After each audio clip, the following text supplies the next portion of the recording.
2024년 8월 23일 금요일 새벽 기도회 하나님 앞에 드리겠습니다. 찬송가 505장 함께 찬양하겠습니다.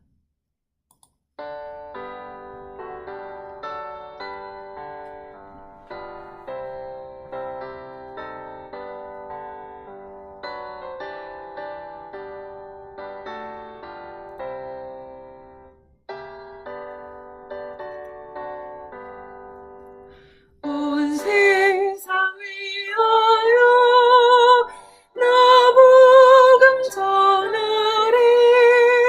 만 백성 모두 나와서 주 말씀 들으라. 죄 중에 빠져서 헤매는 자들아, 주님의 음성 듣고서 너 구원받으라.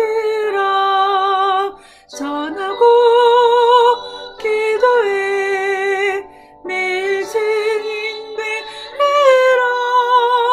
세상 모든 사람 다 듣고 그 사랑 알도록 온 세상 위하여 이 복음 전하리. 저 죄인 회개하고서 주 예수 믿으라. 이 세상 구하러 주 돌아가신 것 나 증거하지 않으면 그 사랑 모르리. 전하고 기도해 매일 증인 되리라. 세상 모든 사람 다 듣고 그 사랑 알도록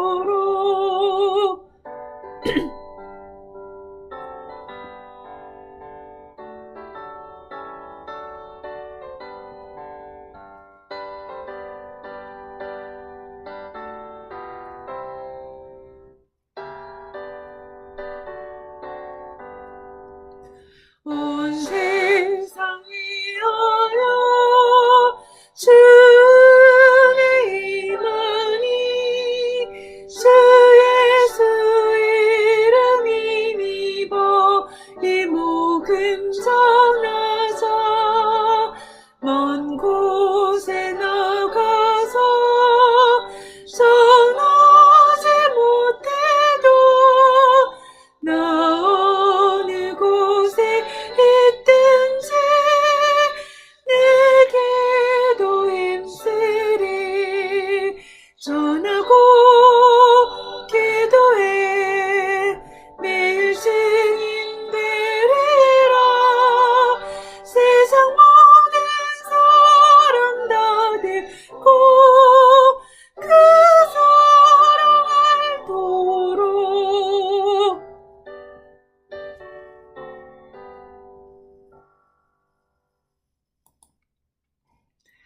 오늘 함께 보실 하나님의 말씀은 예레미야 51장 54절에서 64절 말씀입니다.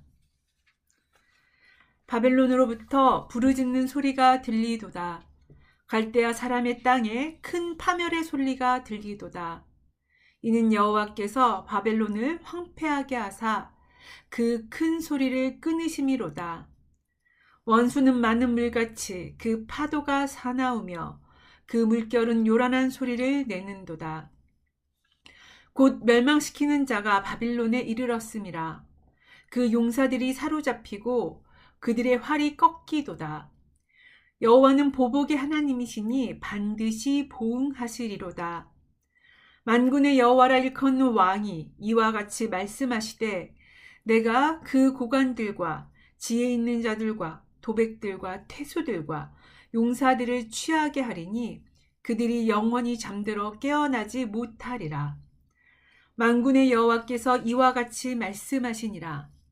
바벨론의 성벽은 회파되겠고 그 높은 문들은 불에 탈 것이며 백성들의 수고는 헛될 것이요 민족들의 수고는 불탈 것인즉 그들이 쇠잔하리라. 유다의 시디기야 왕 제4년에 마세야의 손자 네리야의 아들 스라야가 그 왕과 함께 바벨론으로 갈 때에 선지자 예레미야가 그에게 말씀을 명령하니 스라야는 병창감이더라. 예레미야가 바벨론에 닥칠 모든 재난, 곧 바벨론에 대하여 기록한 이 모든 말씀을 한 책에 기록하고 스라야에게 말하기를 너는 바벨론에 이르거든 삼가 이 모든 말씀을 읽고 말하기를 여호와여 주께서 이곳에 대하여 말씀하시기를 이 땅을 멸하여 사람이나 짐승이 거기에 살지 못하게 하고 영원한 폐허가 되리라 하셨나이다 하라 하니라. 너는 이 책 읽기를 다 한 후에 책에 돌을 메어 유브라데 강 속에 던지며 말하기를 바벨론이 나의 재난 때문에 이같이 몰락하여 다시 일어서지 못하리니 그들이 피폐하리라 하라 하니라. 예레미야의 말이 이에 끝나니라. 아멘. 드디어 바벨론에 대한 심판의 말씀이 오늘의 본문으로 마무리됩니다. 그리고 이렇게 바벨론에 대한 장황한 심판의 말씀을 마무리한 예레미야는 60절에 보면 이 모든 말씀을 한 책에 기록했다고 합니다. 그리고 예레미야는 그 책을 마세야의 손자 네리야의 아들 즉 바룩의 형제 스라야에게 주며 그것을 바벨론의 포로로 잡혀간 유다인들에게 읽어주라고 말합니다. 왜냐하면 스라야는 병창감으로 즉 수석 보좌관으로 유다왕 시드기야가 바벨론으로 갈 때 동행했기 때문에 예레미야 대신 바벨론의 포로로 잡혀간 자들에게 이 바벨론 심판의 예언에 대해 읽어주라고 말한 것입니다. 그리고 예레미야는 이 책을 다 읽은 후에 63절에 보면 그 책을 돌에 메어 유브라데 강 속에 던지라고 말합니다. 그러면서 돌에 메인 책이 강속 깊이 가라앉아 다시 올라올 수 없는 것처럼 바벨론이 몰락하여 다시 일어서지 못하고 피폐하게 될 것을 행동으로 보여주며 바벨론의 멸망을 선포하라고 말합니다. 그러면 왜 예레미야는 스라야에게 바벨론의 멸망을 유대인 포로들에게 선포하라고 한 것일까요? 우리가 알게 되는 것은 바벨론에 대한 하나님의 심판 메시지는 바벨론 사람들을 위하여 선포된 것이 아님을 알게 됩니다. 하나님께서 바벨론의 회개와 돌이킴을 위해 그들에게 심판을 예언하신 것이 아니라 오히려 그곳에 있는 유대인 포로들에게 들려주시기 위한 말씀이었습니다. 그렇다면 이 바벨론 심판에 대한 메시지를 통해 하나님께서 유대인 포로들에게 하고 싶으셨던 말씀은 무엇일까요? 오늘 예레미야가 직접 갈 수 없기에 그 말씀을 책에 기록하여 스라야의 손에 들려주시기까지 하며 심판의 말씀을 선포하게 했었던 것을 볼 때 바벨론 포로로 잡혀간 유대인들에게 하나님께서 간절히 들려주고 싶으신 말씀이 있었음을 알게 됩니다. 그러면 먼저 바벨론 포로로 잡혀간 유대인들의 상황은 어땠을까요? 그들은 자신들의 죄로 말미암아 하나님의 심판에 받아 바벨론 포로로 잡혀갔다고 생각하기보다는 하나님의 백성인 자신들이 바벨론의 포로로 잡혀왔다는 것 그 자체에 더 큰 충격을 받았을 것입니다. 물론 스라야가 예레미야에게 받은 바벨론의 심판 메시지를 선포할 때는 바벨론 포로 초창기이기 때문에 아직 예루살렘 성전도 무너지지 않았고 유다도 완전히 멸망한 것은 아니었습니다.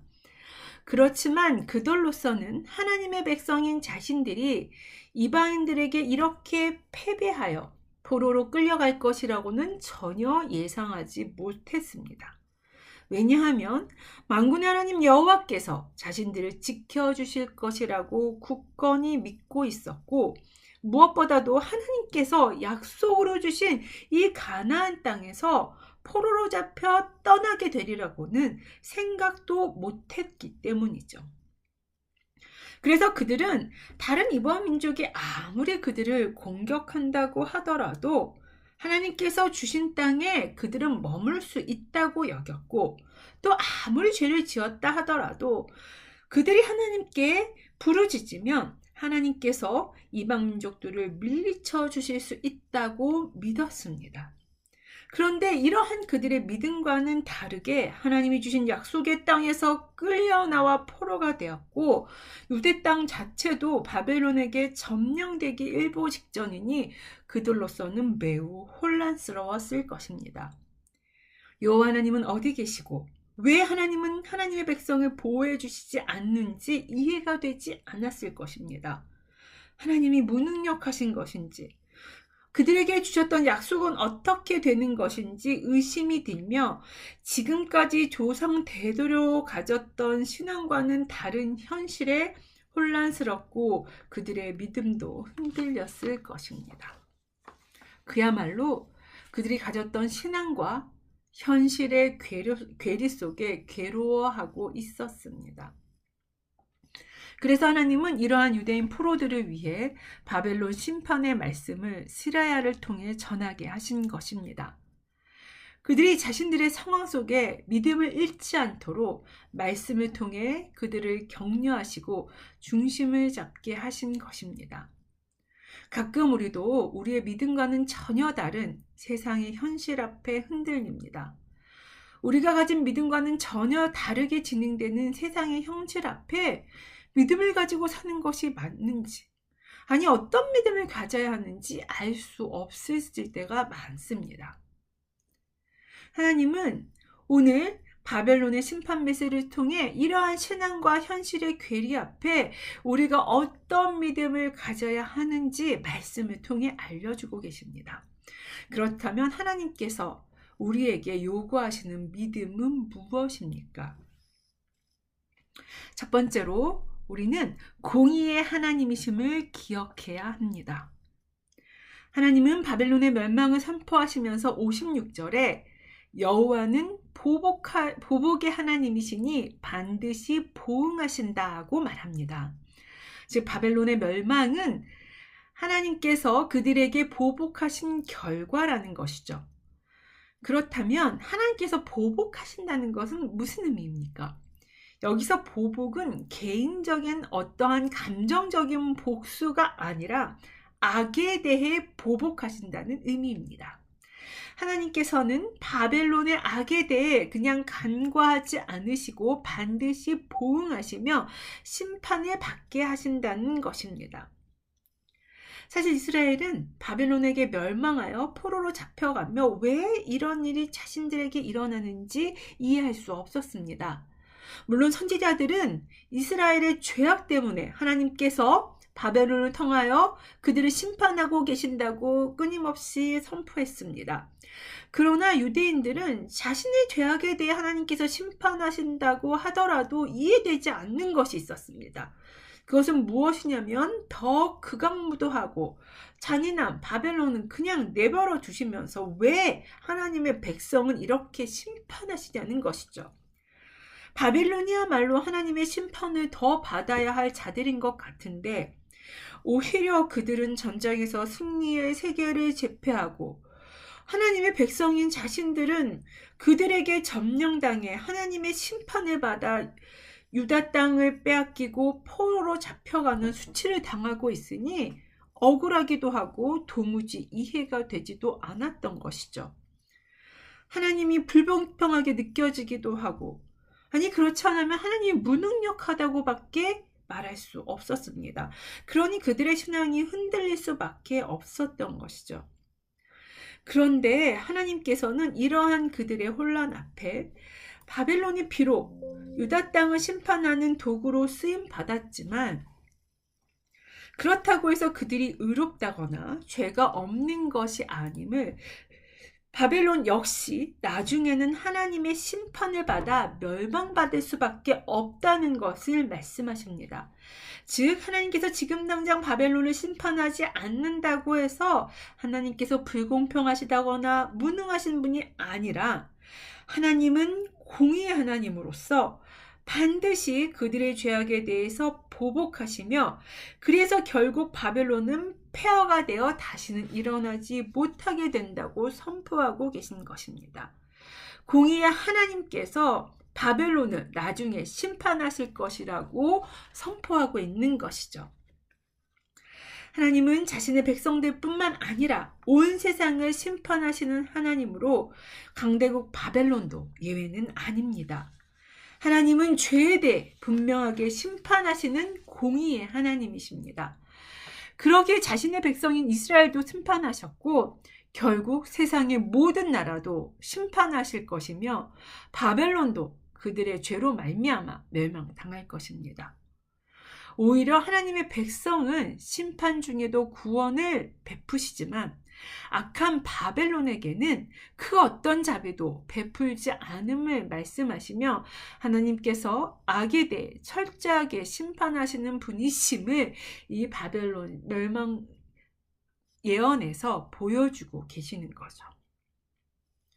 그러므로 세상에서 악한 자가 승리하고 성공하는 것처럼 보이고 믿는 자들은 오히려 작은 죄에도 징계를 받고 세상 가운데 패배하는 것처럼 보여도 우리가 끝까지 가져야 할 신앙은 바로 하나님은 공의의 하나님이시라는 것입니다. 공의 하나님께서 결국 모든 악에 대해 보복하시며 공의로 심판하실 것입니다. 그러므로 지금 앞에 보이는 억울함과 불평등으로 낙심하거나 신앙이 흔들려서는 안 됩니다. 결국 모든 악은 하나님의 심판과 보복을 당할 것이기 때문입니다. 그러므로 다른 이들과 세상과 비교하며 억울해할 것이 아니라 우리는 오직 공의의 하나님을 바라보며 더 겸손하게 하나님 앞에 정결하게 서기를 힘써야 합니다. 이 공의의 하나님에 대한 믿음과 확신을 가질 때 우리는 마지막까지 믿음을 지키고 승리할 수 있는 것입니다. 두 번째로 우리는 왕 되신 하나님을 바라보아야 합니다. 바벨론에 대한 심판을 말하면서 57절에 다음과 같이 말합니다. 만군의 여호와라 일컫는 왕이 이와 같이 말씀하시되 내가 그 고관들과 지혜 있는 자들과 도백들과 태소들과 용사들을 취하게 하리니 그들이 영원히 잠들어 깨어나지 못하리라. 즉 하나님께서 그 고관들과 지혜 있는 자들, 도백들과 태소들과 용사들을 취하게 한다는 말씀은 무엇입니까?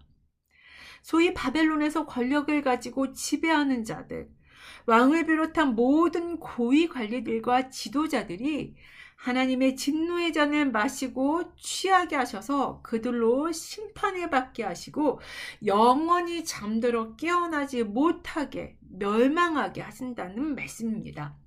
즉 하나님께서 그 누구보다도 지도자들을 강력하게 심판하심을 보여주십니다. 그러면서 하나님께서는 자신을 만군의 여호와라 일컫는 왕이라고 지칭하십니다. 이것을 통해 하나님께서 말씀하시고자 하는 것이 무엇입니까?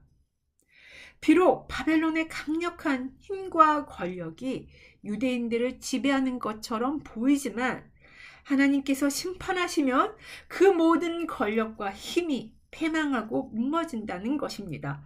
왜냐하면 하나님께서 진정한 왕이시어서 온 세상을 다스리고 계시고 바벨론조차도 그 하나님의 통치 아래 있기 때문입니다.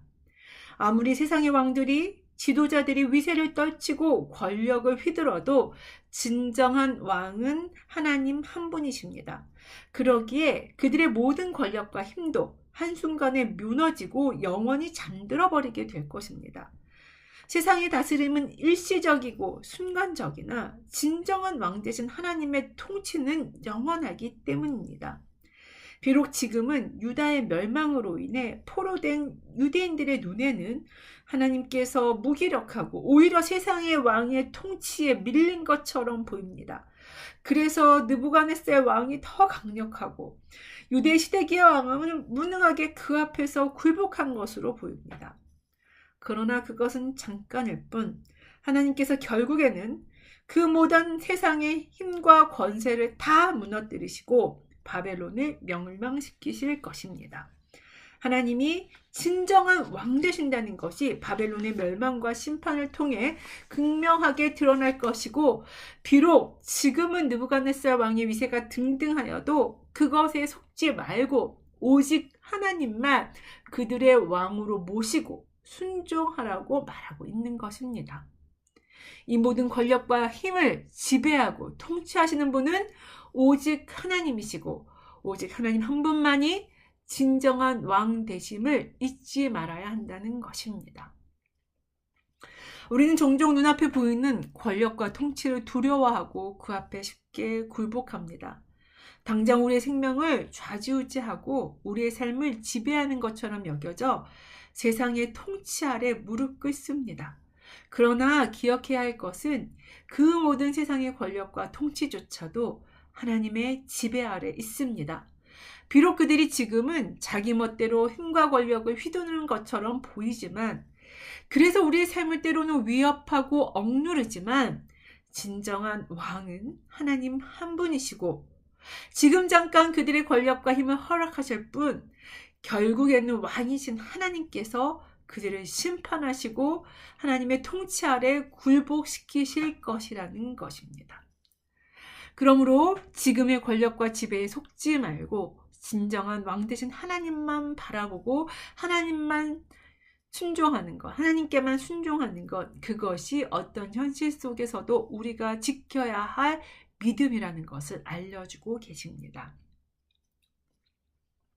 세 번째로 우리는 오직 하나님만 끝까지 의지해야 합니다. 하나님은 58절에 바벨론의 성벽이 회파되겠고 그 높은 문들은 불에 탈 것이며 백성들의 수고는 헛될 것이요 민족들의 수고는 불탈 것인즉 그들이 쇠잔하리라고 말씀하십니다. 즉 바벨론이 거대한 제국을 이루어 높은 성벽을 쌓고 철옹성 같은 문들을 달아 자신들의 위세를 과시하며 무너지지 않는 나라를 세우려 하지만 결국 그 모든 것이 불타버리고 회파될 것을 선포하십니다. 그래서 인간이 이룬 수고, 업적이 하루아침에 사라지고 헛되게 되며 쇠잔해질 것이라고 말씀하십니다. 그리고 이를 통해 인간의 수고와 노력을 의지하지 말라고 하십니다. 백성들의 수고와 민족들의 수고도 헛되이 사라지고 한순간에 무너질 것이기 때문입니다. 이 말씀을 통해 깨닫게 되는 것은 무엇입니까?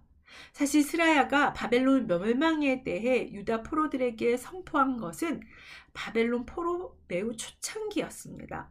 59절에 유다 시드기왕 제4년이라고 말하고 있으니 1차 포로로 유다 백성들이 끌려간 바로 다음쯤이었습니다. 그러니 그 이후로도 계속해서 2차, 3차로 포로가 되어 바벨론으로 끌려가는 자들이 있을 것이고 예루살렘도 바벨론의 공격을 또 받아서 완전히 멸망하게 될 것입니다. 그리고 바벨론은 이 심판의 예언이 선포된 후에도 50여 년이 더 넘게 번성해서 유다와 주변 국가들을 점령하고 거대한 제국으로 더 자라갈 것입니다. 즉 스라야가 바벨론 멸망을 선포했을 때는 바벨론 멸망은 얼마 그래서 곧 바벨론이 멸망할 것이 눈에 보이는 그럴 때 선포된 것이 아니라 오히려 50여 년이 넘는 시간이 더 지난 후에야 비로소 그 말씀대로 바벨론이 멸망하게 된다라는 것이죠. 그렇다면 왜 하나님은 벌써부터 왜 바벨론 멸망을 선포하신 것입니까? 유대아 백성들이 1차 포로로 잡혀간 이후로도 바벨론은 계속 세력을 넓혀가고 점점 더 강력한 제국으로 자라갈 것입니다. 그러나 유다 포로들이 잊지 말아야 할 것은 이렇게 인간이 이루는 모든 것들은 헛되이 사라지고 무너질 뿐이라는 것입니다. 인간이 이룬 것에 영원한 것은 없고 결국 한순간에 무너질 것들입니다. 그러기에 포로로 잡혀간 유다인들이 기억해야 할 것은 비록 지금 그들이 포로로 잡혀가 바벨론에 살지만 바벨론이 지금은 굉장히 강성하고 번성하고 제국으로 성공하고 있는 것처럼 보이지만 그래서 그들은 그곳에 정착하여 살아야 하지만 결코 바벨론을 의지해서는 안 된다는 것입니다. 즉 바벨론의 부강한 힘과 부요함을 의지해서 살려고 해서는 안 된다는 것이죠. 왜냐하면 그것들은 순식간에 사라질 것들이기 때문입니다. 그러므로 그들이 영원히 의지하고 붙들어야 할 분은 오직 하나님 한 분입니다. 그들이 의지하는 하나님, 그분이 바로 그들의 하나님이심을 알고 하나님만 의지하는 것, 다른 것이 아닌 하나님만 의지하는 것이 바로 바벨론에서 그들이 무엇보다 지켜야 할 신앙이었다라는 것입니다. 사실 유다 포로들은 자신들의 땅으로 바로 돌아오지 못하고 70여 년이란 세월을 바벨론에서 지내야만 했습니다. 이것이 하나님께서 그들의 죄악을 징계하시는 방법이었습니다. 그러나 그들이 바벨론에 정착하여 산다고 해서 바벨론이 잃은 힘과 부요를 의지해서 살아서는 안 되었습니다. 이것이 그들이 바벨론의 포로로 살면서 가장 중요한 것이었습니다. 마찬가지입니다. 우리는 저천국에 가기까지 이 세상에 살아야 합니다. 세상을 등지고 떠나서는 살 수 없습니다. 그러나 우리가 이 세상에서 세상의 것들, 세상이 노력하고 이룬 것들을 의지해서 산다면 그것은 우리를 더 불행하게 만들 뿐입니다. 우리가 이 세상에 산다고 해서 세상의 것들을 의지해서는 안 된다는 거죠. 왜냐하면 세상의 것들은 하나님 앞에 아침 안개처럼 해가 뜨면 사라질 것이기 때문입니다. 그러므로 하나님만 의지하는 것, 눈에 보이는 것이 아무리 그럴듯해 보이고 확실해 보여도 하나님만 의지하는 것, 이것이 이 세상 가운데 믿음으로 사는 자들이 지켜야 할 신앙인 것입니다. 말씀을 정리하겠습니다.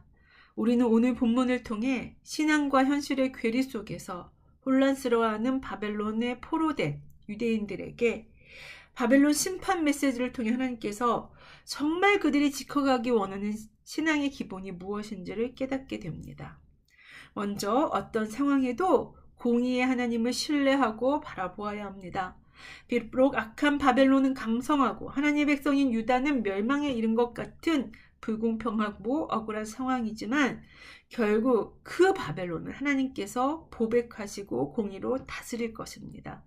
그러기에 공의의 하나님을 바라보며 하나님 앞에 자신을 더욱 정결히 하기를 힘써야 한다라는 것이죠.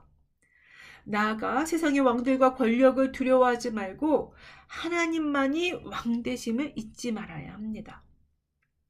당장 눈에 보이는 권력과 힘이 강력해 보이지만 하나님께서 그 모든 것을 다스리시고 그 권력들을 한 번에 멸하실 수 있음을 잊지 말고 오직 하나님만 왕으로 모시고 하나님께만 순종해야 합니다. 또한 사람이 이루고 수고한 것을 의지하지 말고 오직 하나님만 의지해야 합니다. 바벨론의 승리와 업적이 대단할지라도 인간이 이룬 것은 영원한 것이 없고 한순간에 사라질 것들입니다. 그러므로 그것들을 의지하는 어리석은 자가 되지 말고 오직 하나님만 의지해야 하는 것입니다. 그러할 때 진정 하나님의 구원, 참된 통치를 경험하게 되는 것입니다. 바라긴 이 세상 가운데서 이러한 믿음을 가짐으로 주님께 칭찬받는 행복한 산울교회 성도님들 되시기를 간절히 기도합니다. 다 같이 주기도문 하심으로써 예배를 마치겠습니다. 하늘에 계신 우리 아버지여, 이름이 거룩히 여김을 받으시오며 나라가 임하시오며 뜻이 하늘에서 이루어진 것 같이 땅에서도 이루어지이다. 오늘날 우리에게 일용할 양식을 주시옵고 우리가 우리에게 죄 지은 자를 사하여 준 것 같이 우리의 죄를 사하여 주시옵고 우리를 시험에 들게 하지 마시옵고 다만 악에서 구하시옵소서. 대개 나라와 권세와 영광이 아버지께 영원히 있사옵나이다. 아멘.